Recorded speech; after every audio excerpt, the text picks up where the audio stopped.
لا حول ولا قوة إلا بالله العلی العظیم حسبنا اللہ ونعم الوکیل نعم المولا ونعم النصیر اعوذ باللہ السمیع العلیم من الشیطان اللعین الرجیم بسم اللہ الرحمن الرحیم الحمد للہ رب العالمین والصلاة والسلام على رسوله الكريم وآلہ الطیبین الطاہرین المعصومین المظلومین الذین ذهب اللہ عنہم الرجس وطہرہم تطہیرا اللہم صل علی محمد.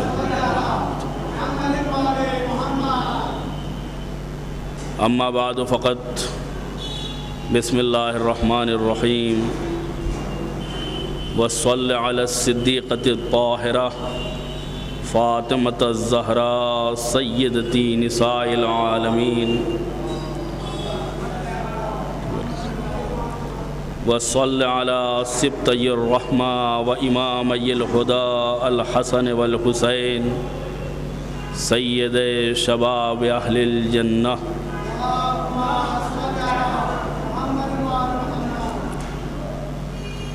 دعائے افتتاح کے اس حصے میں جیسا کہ کل میں نے عرض کیا تھا کہ دعا کی مقبولیت کے لیے ایک چیز محمد اور آل محمد علیہ السلام پر درود اور صلوات کو بھیجنا ہے.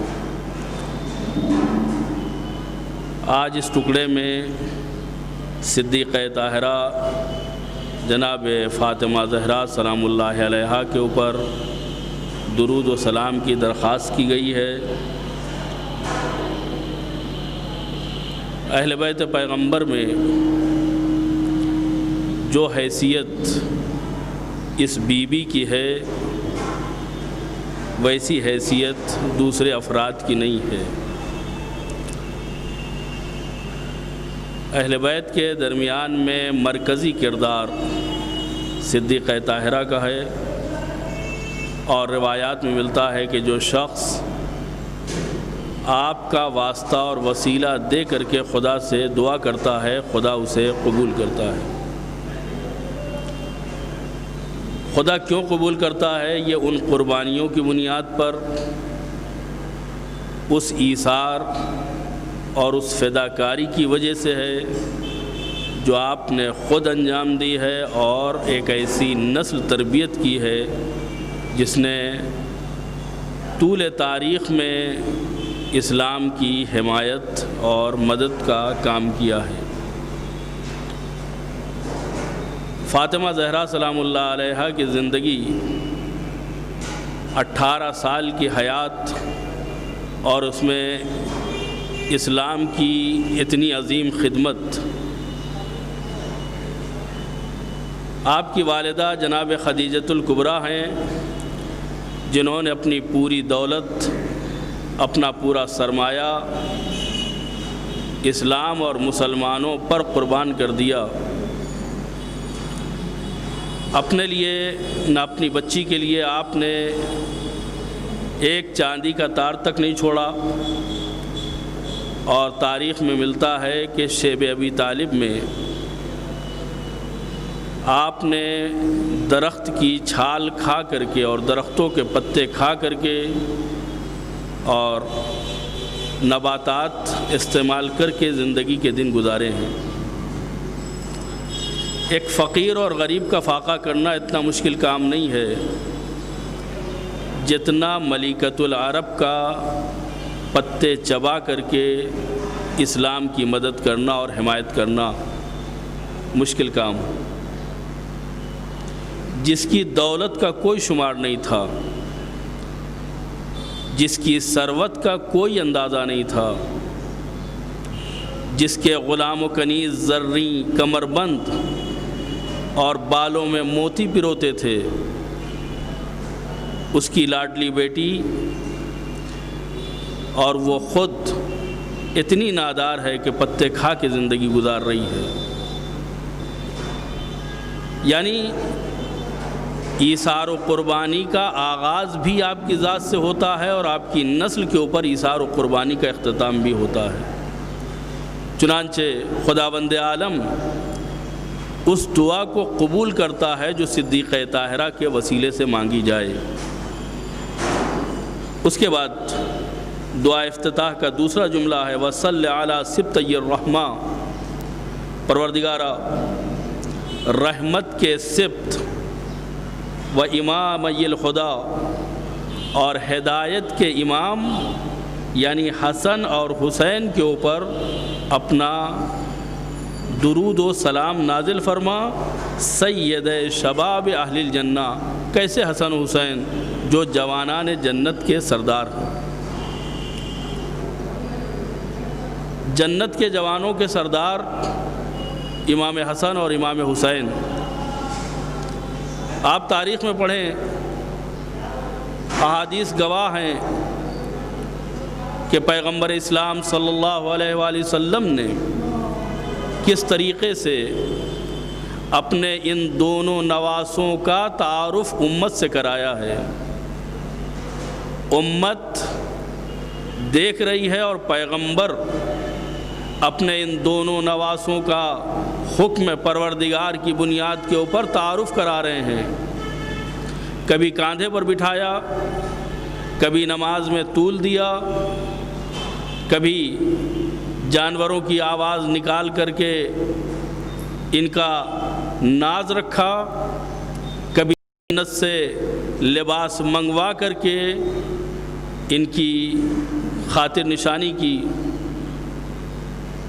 ہر منزل کے اوپر کوشش یہی ہے کہ یہ ناراض نہ ہونے پائیں، ان کے دل کے اوپر کوئی صدمہ نہ پہنچنے پائے۔ اب ظاہر سی بات ہے کہ وہ پیغمبر کہ جس کے زبان و بیان کے اوپر وحی الہی کا پہرا بیٹھا ہو، قرآن بھی کہہ رہا ہو کہ یہ اپنی طرف سے کوئی بات نہیں کہتے، جو کچھ کہتے ہیں وہ خدا کے حکم اور خدا کی مرضی کی بنیاد کے اوپر کہتے ہیں۔ تو اب اگر پیغمبر یہ فرما رہے ہیں کہ یہ جنت کے جوانوں کے سردار ہیں، یہ جنت کے شباب کے شبان کے سادات ہیں اور سردار ہیں، تو اب ظاہر سی بات ہے کہ پیغمبر نے اگر فرمایا ہے تو پیغمبر معاذ اللہ کوئی جھوٹ یا غلط نہیں کہہ سکتے۔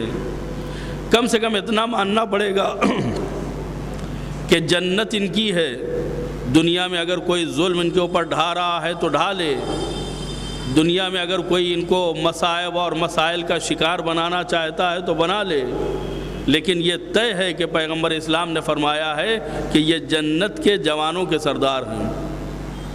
یعنی اگر آخرت کا معاملہ کرنا ہے تو ان کے ساتھ معاملہ کرو، اگر جنت میں جانا ہے تو انہیں راضی کرو، اگر ہدایت لینا ہے تو ان کے ڈیوڑی کے اوپر آؤ، اگر رہنمائی اور رہبری کا کام لینا ہے تو ان کے وسیلے سے انجام پائے گا۔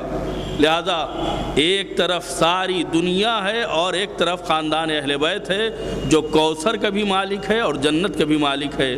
وہ افراد کہ جو صرف نعمات دنیاوی کے اوپر اکتفا کرنا چاہتے ہیں، میں ان کی بات نہیں کرنا چاہتا، لیکن وہ لوگ کہ جو آخرت پر یقین رکھتے ہیں، جنت اور جہنم کا اعتقاد رکھتے ہیں اور اس بات کو تسلیم کرتے ہیں کہ نجات کوئی چیز ہے، حساب کتاب کچھ ہونے والا ہے، خدا کے یہاں جنت اور جہنم کی جزا اور سزا کا تصور پایا جاتا ہے، صراط مستقیم کے پل سے گزرنا ہوگا، یہ تمام چیزیں اگر پائی جاتی ہیں تو انہیں آل محمد علیہ السلام سے متمسک ہونا پڑے گا، ورنہ دنیا ممکن ہے انسان کے ہاتھ میں آ جائے اور وہ فرعون، نمرود اور شداد والی زندگی گزار سکے، لیکن آخرت بہرحال اس کے ہاتھ آنے والی نہیں ہے۔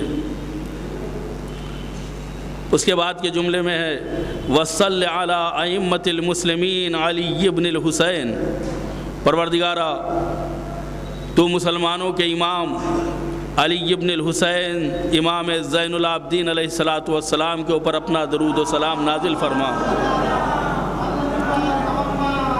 و محمد ابن علی امام محمد باقر علیہ الصلاۃ والسلام کے اوپر اپنا درود و سلام نازل فرما، و جعفر ابن محمد حضرت امام جعفر صادق علیہ الصلاۃ والسلام کے اوپر اپنا درود و سلام نازل فرما، و موسیٰ ابن جعفر امام موسیٰ کاظم علیہ الصلاۃ والسلام کے اوپر، و علی ابن موسیٰ حضرت امام علی رضا علیہ الصلاۃ والسلام کے اوپر اپنا درود و سلام نازل فرما،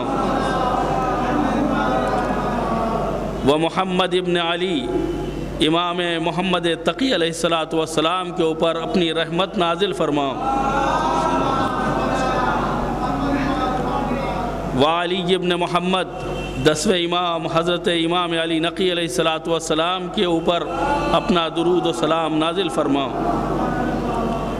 والحسن ابن علی 11ویں امام حضرت امام حسن عسکری علیہ الصلاۃ والسلام کے اوپر اپنا درود و رحمت نازل فرما، والخلف الہادی المہدی اور اپنے ہادی اور ملقب مہدی شخصیت کے اوپر کہ جو امام زمانہ علیہ الصلاۃ والسلام ہیں ان کے اوپر اپنا درود و سلام نازل فرما۔ صلوات پڑھیں محمد۔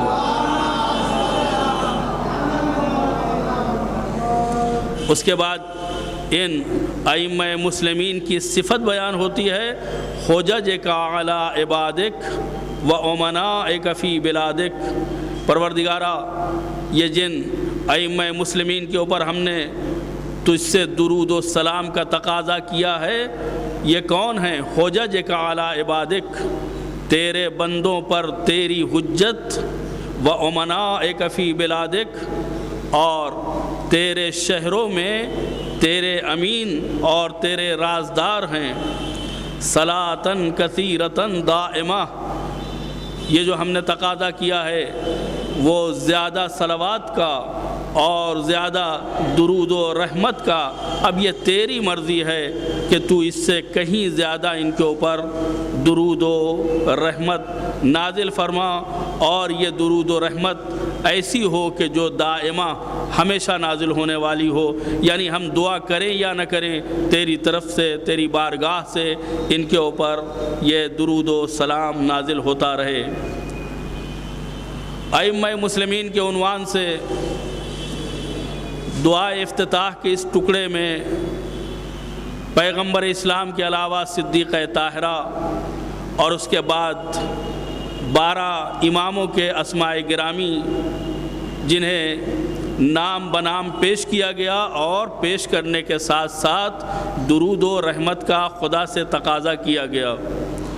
اس کے بعد ایک خصوصیت یہ سامنے رکھی گئی کہ چونکہ 12واں رہبر، 12واں ہادی ہمارے زمانے کا امام ہے اور ہمارا اس سے زیادہ ربط ہے، لہذا الگ سے امام زمانہ علیہ الصلاۃ والسلام کو اپنے درود و رحمت کا سزاوار قرار دیا۔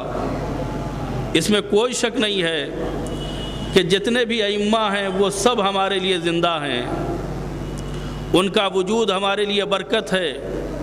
ہم ان کی شہادت کے بعد بھی اگر ان کو مدد کے لیے آواز دیتے ہیں تو وہ ہماری مدد کرتے ہیں۔ 7ویں امام کا لقب ہی باب الحوائج ہے، یعنی حاجتوں کا دروازہ۔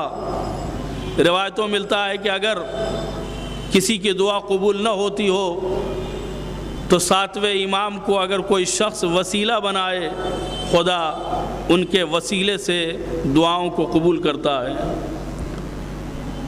کربلا میں شہید ہونے والے سقائے حرم جناب ابو الفضل العباس، انہیں بھی باب الحوائج کہا جاتا ہے، ان کے ذریعے سے بھی دعائیں قبول ہوتی ہیں۔ تو سارے افراد، سارے معصومین، سارے ائمہ، ان سب کے وسیلے سے ہماری دعائیں قبول ہوتی ہیں، چاہے جس کو ہم پکاریں وہ ہماری مدد کے لیے آتا ہے۔ لیکن موجود امام کی ذمہ داری دیگر ائمہ سے کچھ زیادہ ہے۔ ان سے رجوع کرنا، ان کا نام لینا، ان کی تعظیم کرنا، ان کے ظہور کے لیے دعا کرنا، یہ ہمارے فرائض میں سے ہے، ہماری ذمہ داریوں میں سے ہے۔ حتیٰ کہ پیغمبر اسلام کی اور دیگر معصومین علیہ السلام کی فرمائش یہی ہے کہ افضل اعمال امتی انتظار الفرج، میری امت کا بہترین عمل، میری امت کے اعمال میں سے بہترین عمل امام زمانہ کا انتظار ہے۔ یعنی افضل اعمال امتی کی جو لفظ استعمال ہوئی ہے کہ میری امت جتنے بھی اعمال کرتی ہے، میری امت جتنے بھی عمل انجام دیتی ہے، ان تمام اعمال میں سے افضل ترین عمل وہ انتظار ہے امام زمانہ کا۔ اس کا مطلب کیا ہوا کہ انتظار صرف عقیدہ نہیں ہے کہ ہم انتظار کر رہے ہیں۔ کسی نے اگر کوئی سوال کیا تو ہم زبان سے کہہ دیتے ہیں کہ ہم منتظر ہیں، ہم ایک عالمی عادل حکومت کے قیام کا انتظار کر رہے ہیں، ایک عالمی عصمتی حکومت کا انتظار کر رہے ہیں۔ صرف عقیدہ کافی نہیں ہے، انتظار عمل ہے۔ یعنی جیسے کسی مہمان کا اگر انسان کو انتظار ہوتا ہے تو جیسا مہمان ہوتا ہے ویسی ہی تیاری ہوتی ہے، تو یہ تیاری انتظار کہلاتی ہے، نہ کہ ہاتھ پہ ہاتھ دھر کے بیٹھنا، نہ کہ چادر تان کے سونا، نہ کہ اپنے امور میں اتنا مگن ہو جانا کہ نہ دنیا کی خبر رہے اور نہ آخرت کی خبر رہے۔ تو انتظار تیاری کا نام ہے، انتظار آمادگی کا نام ہے، انتظار صرف بیٹھ کے انتظار کا دعویٰ کرنے کا نام نہیں ہے۔ انتظار کا مطلب یہ ہے کہ انسان اس حکومت کا پارٹ بنے جو آنے والے زمانے میں امام زمانہ کے ذریعے سے قائم ہونے والی ہے۔ لہذا چونکہ ہمارا تعلق ہمارے وقت کے امام سے زیادہ ہے، اور اس کی ایک مثال ہمیں ملتی ہے کہ جناب مہدی بحر العلوم جو اپنے زمانے کے انتہائی بزرگ عالم دین، مرجع وقت، انہیں شرعی مسئلے میں ایک پیچیدگی محسوس ہوتی ہے، اور اس سے پہلے بھی وہ آتے تھے مولا کائنات کے خدمت میں، ان کی ذریعے سے رجوع کرتے تھے، اس میں پرچی ڈالتے تھے، پرچی نکالتے تھے تو اس پر جواب لکھا ہوتا تھا۔ رات میں مطالعہ کر رہے ہیں، ایک مسئلے میں الجھ گئے، وقت کے خود سب سے بڑے عالم دین ہے تو آپ کس سے پوچھیں؟ پوچھنا عیب نہیں ہے، چاہے وہ بڑا ہو یا چھوٹا ہو، لیکن مشکل یہ ہے کہ سب ان سے پوچھتے ہیں، یہ کس سے جائیں پوچھنے کے لیے؟ یعنی کوئی اس لائق نہیں ہے کہ جس سے پوچھا جائے، ورنہ پوچھنے کے لیے یہ تیار ہیں۔ اب ایک ہی دروازہ دکھائی دیا، رات کی تاریکی میں نکلے اور امام کی زیارت کے ارادے سے حرم پہنچے۔ ایک شاگرد نے ان کو جاتے ہوئے دیکھ لیا، سوچا کہ یہ رات کی تاریکی میں کہاں جا رہے ہیں، پیچھے پیچھے ہو لیا بغیر اطلاع کے۔ اس نے یہ دیکھا کہ جیسے ہی حرم کے دروازے پر پہنچے ویسے ہی تالا کھل کے گر گیا، دروازے خود بخود کھل گئے، دروازے کھلتے رہے اور آپ آگے بڑھتے رہے، یہاں تک کہ زری کے پاس پہنچ گئے۔ زری کو خطاب کیا، وہاں سے کچھ جواب ملا، فوراً واپس نکلے۔ اب جب واپس نکلے تو مسجد کوفہ کا، یا ایک روایت کے اعتبار سے مسجد سہلہ کا رخ کیا۔ یہ چاہنے والا، یہ شاگرد، یہ بھی پیچھے پیچھے جا رہا ہے۔ اب جو مسجد پہنچے تو وہاں کوئی محراب میں بیٹھا ہوا تھا، اس کے پاس بیٹھ کر کے تھوڑی دیر گفتگو کی، اور گفتگو کرنے کے بعد یہ جب نجف واپس آنے لگے تو راستے میں پیچھے چلتے ہوئے شاگرد کو کھانسی آ گئی، آواز پہچانی گئی۔ بحر العلوم کہتے ہیں نام لے کر کے آواز دیتے ہیں کہ تم یہاں کیا کر رہے ہو؟ کہا حضور میں آپ کے ساتھ اس وقت سے ہوں جب آپ نے حرم میں جانے کا ارادہ کیا تھا۔ میں نے خود اپنی آنکھوں سے دیکھا کہ آپ کے احترام میں حرم کا تالا خود بخود کھل گیا، آپ کے احترام میں دروازے خود بخود کھل گئے۔ یہ بتائیے کہ آپ اس وقت رات میں حرم کیوں گئے تھے، اور اس کے بعد جب حرم گئے تھے تو وہاں زیارت نہیں کی، وہاں نماز نہیں پڑھی، بلکہ فوراً نکل آئے اور مسجد میں چلے آئے؟ آخر اس کا راز کیا ہے؟ وہ فرماتے ہیں کہ دیکھو چونکہ تم نے دیکھ لیا ہے لہٰذا تم سے بتانے میں کوئی مذائقہ نہیں ہے، لیکن ایک بات کا خیال رکھنا کہ میری زندگی میں اس واقعے کا تذکرہ کسی سے نہ کرنا۔ میرے مرنے کے بعد تمہیں اختیار ہے، لیکن میری حیات میں کسی سے اس کا ذکر نہ کرنا۔ میں مطالعہ کر رہا تھا، کل کے درس کی تیاری کر رہا تھا، ایک پیچیدہ مسئلے میں الجھ گیا۔ اب میں کس سے پوچھوں؟ باب مدینۃ العلم سے میں نے رجوع کرنے کا ارادہ کیا، تم نے دیکھا کہ کس طریقے سے دروازے کھلے۔ یہ ان کی عنایت ہے، یہ ان کا فضل و کرم ہے کہ انہوں نے اپنے غلام کو یہ اعزاز بخشا، اپنے غلام کو یہ نعمت بخشی اور اسے اپنی بارگاہ میں قبول کیا۔ میں گیا اور میں نے مولا کائنات سے، مشکل کشائے دو عالم سے رجوع کیا اور اپنی مشکل حل کرنا چاہیے۔ تو آپ نے فرمایا کہ جاؤ اور اپنے وقت کے امام زمانہ سے اپنے مسائل کے سلسلے میں گفتگو کرو۔ اس میں کوئی شک نہیں ہے کہ جب اتنی آواز آ سکتی تھی اور اس سے پہلے بھی گفتگو ہو رہی تھی یا اس سے پہلے بھی مسائل حل ہو رہے تھے، تو اب مزید اگر مسائل حل ہو جائیں تو کوئی مشکل نہیں ہے، لیکن صرف اس بات کی اہمیت کو واضح کرنے کے لیے کہ تم اپنے امام سے رجوع کرو، اپنے امام سے جڑو اور اپنے امام سے جا کر کے مسائل دریافت کرو۔ ان کو مسجد بھیجا گیا، چنانچہ وہ مسجد گئے۔ مسجد کوفہ یا مسجد سہلہ کے محراب میں امام زمانہ مشغول عبادت تھے۔ خود مولا کائنات نے فرمایا کہ جاؤ تمہارا ہادی برحق اس وقت فلاں محراب میں موجود ہے۔ وہ گئے اور جا کر کے امام زمانہ سے اپنے مسائل کو حل کیا اور حل کرنے کے بعد واپس آئے۔ یہ تم نے پورا واقعہ دیکھا ہے، لیکن ایک شرط یہی ہے کہ میری زندگی میں اس واقعے کو کسی سے بیان نہ کرنا، کہیں لوگ اس کو غلط نہ سمجھیں، میرے اوپر کوئی الزام نہ دیں، لہذا میں اسے پسند نہیں کرتا ہوں۔ اس واقعے سے اندازہ ہوتا ہے کہ اگرچہ ائمہ طاہرین ہر زمانے میں ہماری مشکل کو حل کرنے کے لیے آمادہ اور تیار ہیں، لیکن خصوصی طور پر جو زمانے کا امام ہے اس کی بارگاہ میں ہمیں استغاثہ کرنا چاہیے، اس کا واسطہ دے کر کے خدا کی بارگاہ میں دعائیں کرنا چاہیے، اس کو ہمیں اپنے آپ اور اپنے اعمال سے راضی رکھنا چاہیے، دعا کرنا چاہیے، ان کی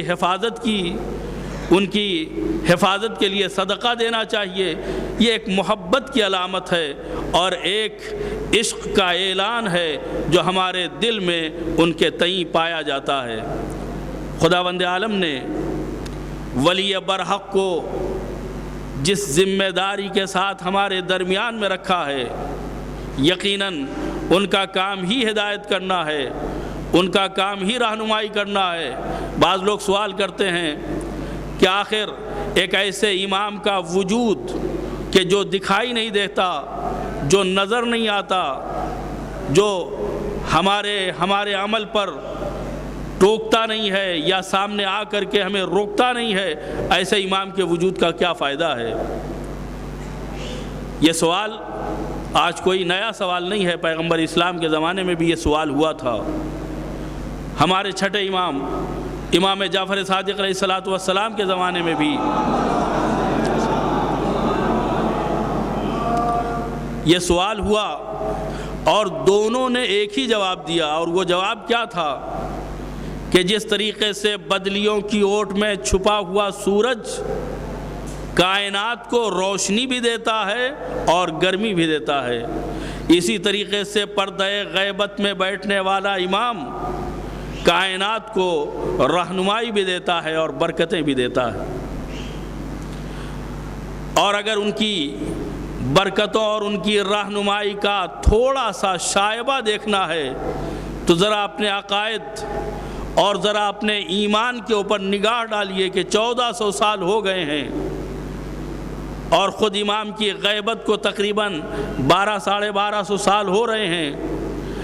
ہم نہ جانے کتنے دشمنوں کو غیبت کے تعلق سے، طول عمر کے اعتبار سے، امام کے وجود کی ضرورت اور امام کے وجود کی اہمیت کے اعتبار سے نہ جانے کتنے جواب دے چکے ہیں اور جواب دیتے رہتے ہیں، اور جب تک سوال ہوتے رہیں گے ہم جواب دیتے رہیں گے، لیکن ہمارے عقیدے میں کوئی فرق نہیں آیا ہے۔ ہم جواب دینے سے گھبرائے نہیں ہیں، ہمارے عقیدے میں کوئی کمی نہیں آئی ہے، کوئی کمزوری نہیں آئی ہے۔ یہ خود امام کے وجود کا خاصہ ہے، یہ امام کے وجود کا ایک اس کی برکت ہے، اس کی عنایت ہے کہ ہم اپنے عقائد میں کسی قسم کا تزلزل نہیں دیکھ رہے ہیں۔ ہماری خدا سے دعا ہے، پروردگارا معصومین کے صدقے میں جس طریقے سے تو ہماری دعاؤں کو قبول کرتا ہے، اس ولی برحق وارث زہرا اور امام زمانہ کے صدقے میں ہماری دعاؤں کو قبول فرما، ہمارے گناہوں کو معاف فرما دے، ہمارے اعمال کو قبولیت کا شرف عنایت فرما۔ پروردگارا جو مومنین و مومنات دنیا سے گزر گئے ہیں ان کی مغفرت فرما۔ آنے والی رات شب قدر ہے، جس میں ہم رات بھر جاگ کر کے اپنے گناہوں کی بخشش اور اس کی مغفرت کے لیے خدا سے تضرع و زاری کرنے والے ہیں۔ پروردگارا اس رات میں ہمیں اپنی عبادت کرنے کی توفیق عنایت فرما۔ جو بھی ہم اعمال انجام دیں یقیناً تیری نگاہ میں وہ ناقص ہوں گے، تیری بارگاہ میں قبولیت کے اعتبار سے ان کا کوئی درجہ نہ ہوگا، لیکن اپنے فضل و کرم سے ان کوتاہ اور ناقص اعمال کو قبول فرما۔ پروردگارہ محمد و آل محمد کو صدقے میں ماہ مبارک کے تمام ہونے سے پہلے ہمارے تمام کبیرہ اور صغیرہ گناہوں کو معاف فرما دے۔